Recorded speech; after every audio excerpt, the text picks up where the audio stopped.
Deoria senior secondary विद्यालय के online classes में आप सब लोगों का हार्दिक स्वागत है।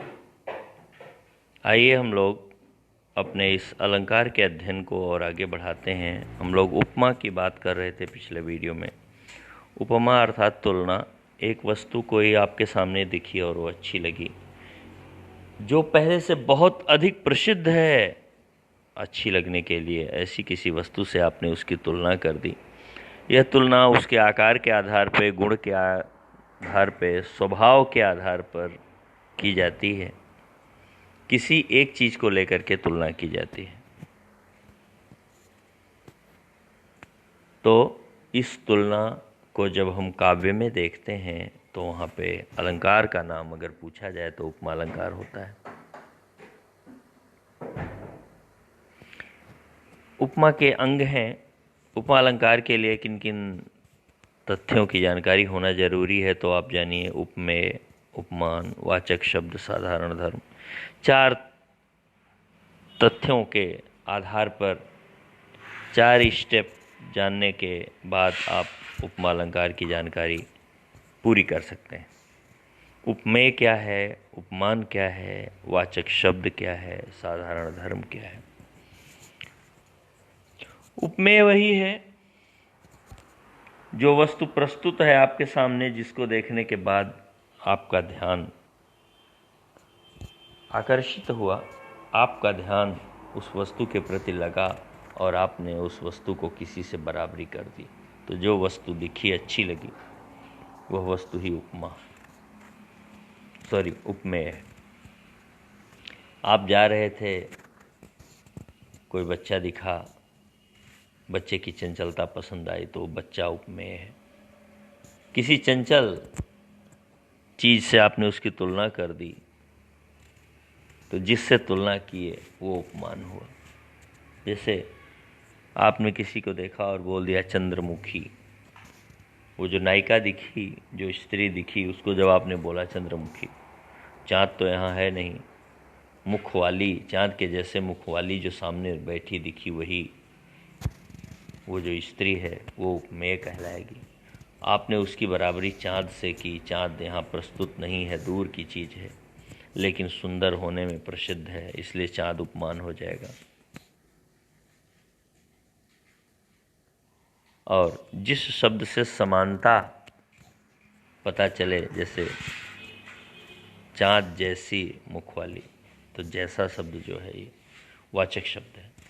और साधारण धर्म क्या कहलाता है? साधारण धर्म जो दोनों में है, उस स्त्री के मुख की सुंदरता, चाँद की सुंदरता, ये जो सुंदरता दोनों में व्याप्त है, दोनों में अपना प्रभाव दिखा रही है, वो सुंदरता ही साधारण धर्म है। तो इस तरह से आप उपमेय, उपमान, वाचक शब्द, साधारण धर्म, इन चारों तथ्यों के आधार पर निश्चय कर सकते हैं कि यहाँ पे उपमा अलंकार है। उदाहरण के तौर पे यहाँ कुछ उदाहरण मिले हुए हैं। कर कमल सा कोमल। तो कर कमल सा कोमल, कर हाथ, कमल कमल का फूल, सा तरह, कोमल कोमलता से युक्त। हाथ है जो कि कमल के समान कोमलता से युक्त है। सामने आपको दिखा हाथ, हाथ देख करके, उसकी सुंदरता को देख करके आप कमल से उसकी तुलना किए, तो सामने हाथ दिखा, हाथ प्रस्तुत है। प्रस्तुत माने जो सामने उपस्थित हो, इसी प्रस्तुत को ही उपमेय कहते हैं।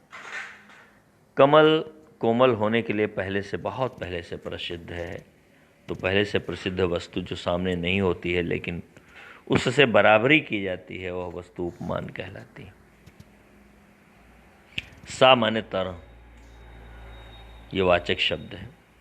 और दोनों के अंदर व्याप्त है जो कोमलता, व्याप्त है जो आकर्षण, यह साधारण धर्म है।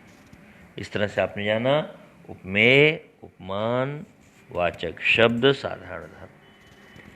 पीपर पात सरिस मंडोला। पीपल एक वृक्ष है जिसके पत्ते काफ़ी नाजुक पॉइंट से जुड़े होते हैं अपनी डाली से। तो जो उसकी डंठल है पत्ते की, जिसके द्वारा वो अपनी डाली में जुड़ा हुआ है, वो काफ़ी कोमल होती है, काफ़ी मूवेबल होती है, काफ़ी नर्म होती है। हवा नहीं भी चल रही हो, ऐसा तो नहीं कहा जा सकता, हवा चलती ही रहती है कुछ न कुछ, बस उसकी स्पीड, गति कम होती है। हवा इतनी धीमी हो कि हमें एहसास हो रहा हो कि हवा बंद है, फिर भी पीपल के पत्ते कुछ न कुछ झूमते ही, नाजुक होने के कारण। थोड़ा सा भी हवा का प्रभाव पड़ा, वे घूमने, नाचने लगते हैं, हिलने लगते हैं। वैसे ही मन भी चंचल होता है। मन ये नहीं देखता कि आप कहाँ हैं, क्या कर रहे हैं, वो अपनी चंचलता बस इधर उधर भागता है। तो मन जैसे विषय पाने के बाद उधर भागता है, बिल्कुल वैसे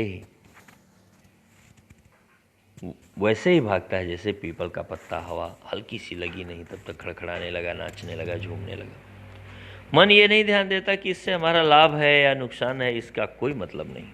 हाँ, कोई विषय मिला तो उधर वो चल देता है। मन इसका ध्यान नहीं देता है कि हमें मार्केट में घूमने के लिए ये समय उचित है कि नहीं, लेकिन मन करता है कि मुझे घूमना चाहिए, मुझे इन चीज़ों का आनंद लेना चाहिए। अच्छी चीज़ में मन कम लगता है, जिधर से रोका जाता है उधर मन अधिक भगता है। कभी पढ़ने की बात आए तो उधर मन नहीं लगता है, लेकिन जहाँ जाने के लिए रोका जाए उधर जरूर मन लगता है। घूमने के लिए मन खूब लगता है, अपने बजट से अधिक खर्चा करने के लिए मन बहुत लगता है, लेकिन मन कभी इस चीज़ में नहीं लगता कि वो पढ़ने में अपने आप लगने लगे। हाँ, आप उसको नियंत्रण करते रहें तो एक दिन ऐसा ज़रूर आ जाएगा कि वो मजबूरी में आकर के उसी चीज़ को अच्छा मान लेगा और आप सफल हो जाएंगे। तो कहा पीपल पात सरिस मन डोला, पीपल के पत्ते के समान। तो यहाँ मन क्या है?